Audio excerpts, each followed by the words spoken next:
Hi everyone, so today we have an analysis video of the Pennsylvania Senate election between incumbent Democrat Bob Casey and Republican U.S. Representative and challenger Lou Barletta. So the Pennsylvania, forgot to mention this.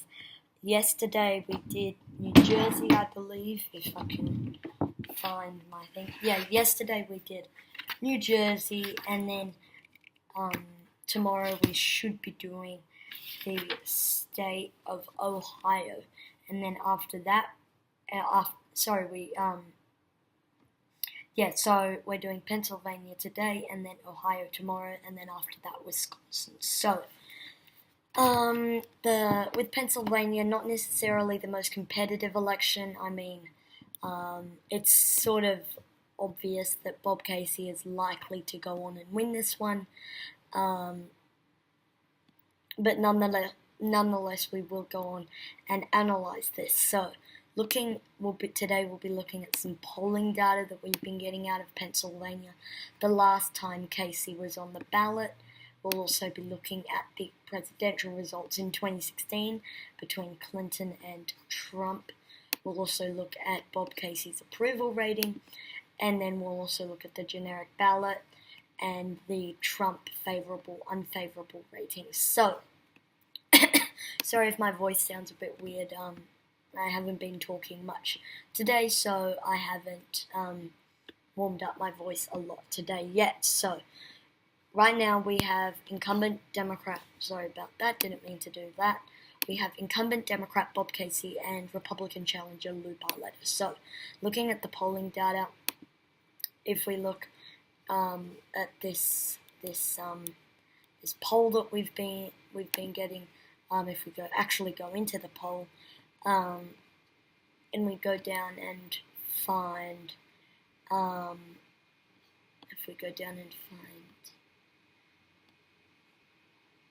here. So if November's election for Senate, it shows Bob Casey with 53% of the vote, and Lou Barletta with 38%. So that's not too good for Lou Barletta, especially considering it is a 15-point lead, and Bob Casey is already over the 50% mark. So even if Lou Barletta got all the other and all the non-decided, it would still pretty much go to Bob Casey, the Democrat. So done with that poll, we're now going to take a look at, and I think really the general consensus is that Bob Casey, I don't know why it's not loading, that Bob Casey will looking at this polling data, 15%, 17%, we can pretty much analyze from these polls that Bob Casey is leading in all of them. Pretty easy to decipher that. So if you were basing this argument only off polls, you would say that Bob Casey with a 15-point lead, that would go into the likely column.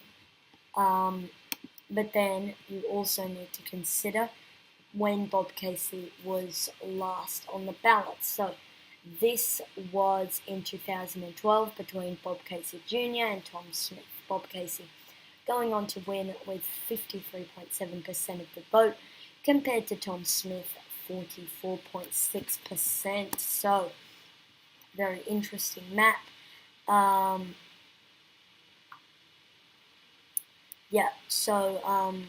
So Bob Casey Jr.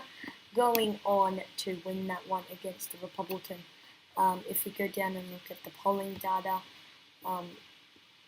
it consistently showed that Bob Casey was leading, except in one poll, it showed that the Republican was winning, but that was pretty much never going to happen. So, looking at the polling data, the final poll that was taken, I believe, was,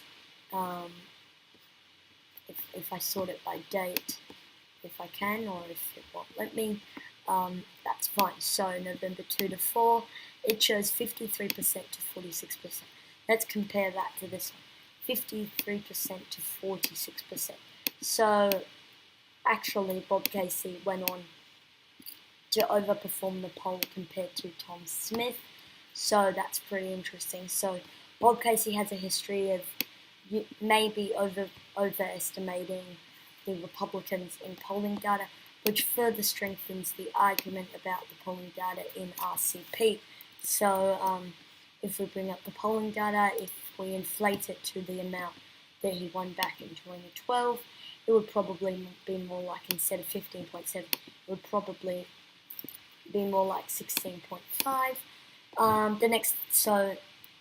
If you're basing this again only off polling data and the final election, you'll probably keep it in the likely column. So next we're going to look at the Pennsylvania primary election in 2016, where Donald Trump narrowly won against Hillary Clinton with 2.9 million votes for Donald Trump and 2.9 million votes for Hillary Clinton.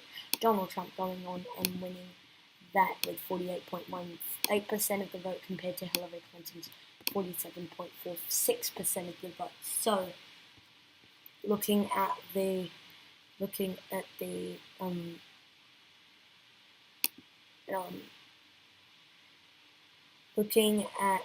if I can find it, if there was any polling data that was done, it doesn't look like it's going to be cooperating with me. But anyway, many people know that the polls said that Hillary Clinton was probably going to win within about 2%. If we go into the RCP and go Pennsylvania, sorry about that. If we go to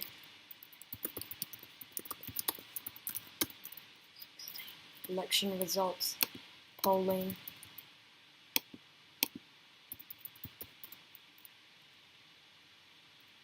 then if you go into the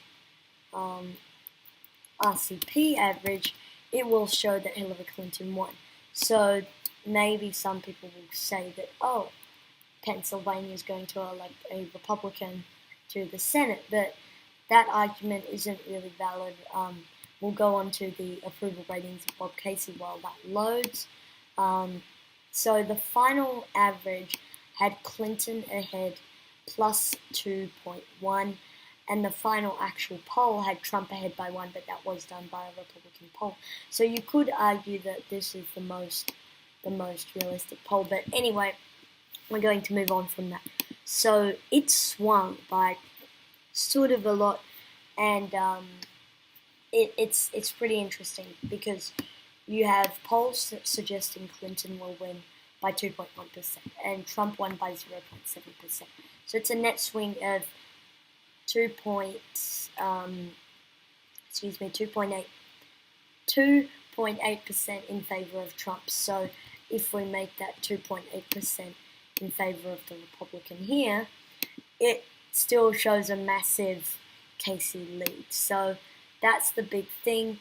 And if you go down to the very beginning of the polls, it does, I must be fair, it does show Clinton with a big lead, except for this one done a long time ago, but that is irrelevant. So looking at the polls, it shows that Hillary Clinton will win, and then that Donald Trump actually won, but that's a bit of a special case. So overall, you would still probably keep that in the likely column, especially considering Bob Casey has a positive approval rating by 10%, and the generic ballot and Trump's approval rating. If you look in the state of Pennsylvania, if you look at Trump's approval rating in the state of Pennsylvania, it still is pretty much going to show that that Trump could possibly lose the state in 2020. So final, I guess, result is that I'm putting Pennsylvania in the likely Democratic column. I think this is pretty much what it deserves exactly, unlike probably New Jersey, which could sway either way. Pennsylvania is probably going to, at the end of the day, go with Bob Casey. It doesn't need much explanation there. So currently we have 48 Democrats, 49 Republicans. Republicans need to win either Ohio, Wisconsin, or Minnesota to stay in power. or the Democrats need to win all 3 of them. So tomorrow we'll be looking at the Ohio Senate race, the day after that the Wisconsin Senate race, and the day after that the Minnesota special election. All these not as competitive as probably some of the other ones like North Dakota, Montana, Tennessee, Florida, Indiana, West Virginia, Missouri, Texas, stuff like that, and those aren't as competitive. But after that we'll be going on and looking at the gubernatorial races.